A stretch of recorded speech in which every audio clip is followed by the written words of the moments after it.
caras amigas, caros amigos do Grupo de Reflexão Bíblica São Jerônimo. Celebramos hoje o segundo domingo de Páscoa. O texto evangélico, tirado de João 20, 19 a 31, consta de 3 pequenos blocos que contêm tópicos importantes para a reflexão sobre a fé pascal a ser vivida em nosso dia a dia de discípulos e discípulas do ressuscitado. O primeiro bloco corresponde a João 20, 19 a 23, que descreve a situação de medo e de bloqueio vivida pelas primeiras comunidades cristãs. No primeiro momento, os discípulos do ressuscitado temeram enfrentar a furiosa liderança religiosa judaica, que, tendo eliminado o mestre, queriam eliminar também seus seguidores.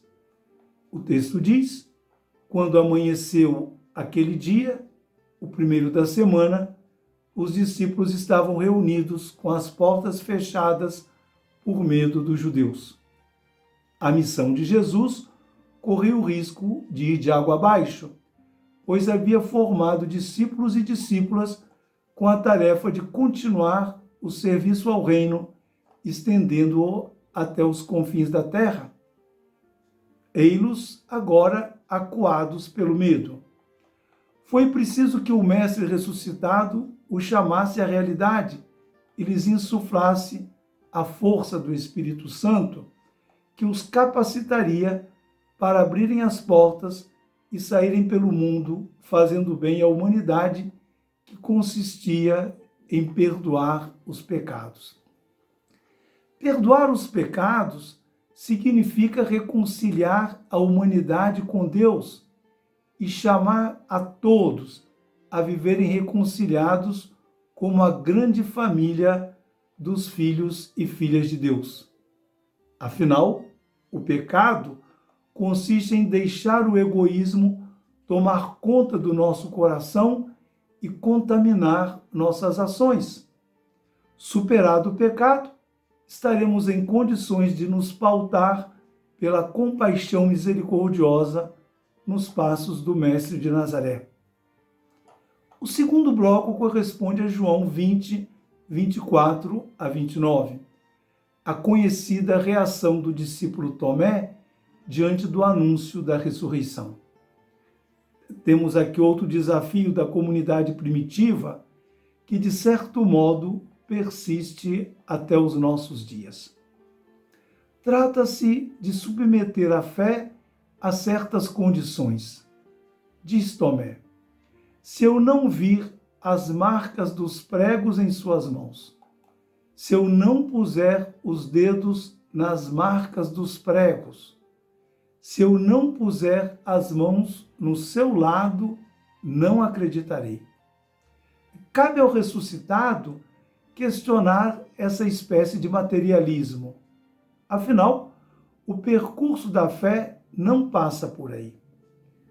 Quando o ressuscitado se predispõe a satisfazer as condições impostas pelo discípulo, como pressuposto do ato de fé, Tomé parece dispensá-las.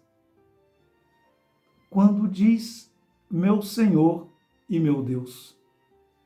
O ressuscitado então proclama a bem-aventurança da fé: bem-aventurados os que não viram e creram. O ressuscitado proclama a bem-aventurança da fé no contexto da comunidade dos discípulos. Dispensa-se a visão do corpo material, físico do Mestre, em face da proclamação da comunidade que garante: nós vimos o Senhor.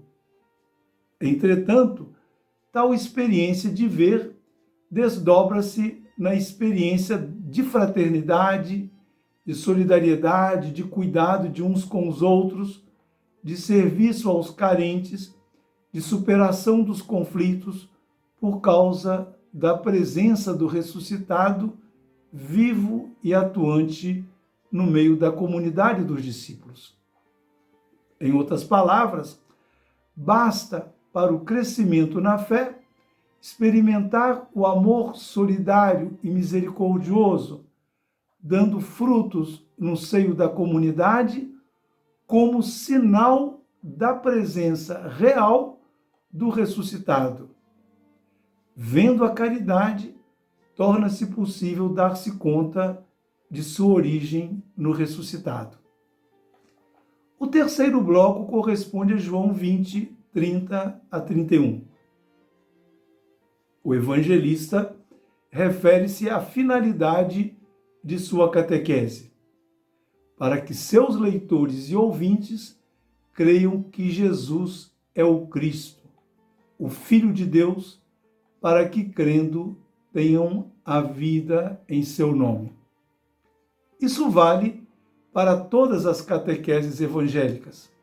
Sua finalidade consiste em reavivar a fé dos discípulos e das discípulas do reino. Por isso, em nossas liturgias, a proclamação do Evangelho conclui-se sempre com a aclamação Palavra da Salvação. E a comunidade responde, Glória a vós, Senhor. Com isso, agradece a Deus que mais uma vez a incentiva a crescer na fé, na esperança e na caridade, que a colocam no caminho da vida. Quem se serve dos textos evangélicos para fomentar contendas e discórdias, ou se serve deles para justificar dogmas e doutrinas, colocam-se na contramão do que pretendem os evangelistas. A leitura e a escuta das catequeses evangélicas só atingem o objetivo quando nos movem a ser discípulos e discípulas do ressuscitado, que veio trazer vida para a humanidade e vida em abundância. E que a meditação de hoje nos leve a sermos melhores discípulos e discípulas do Cristo que ressuscitou.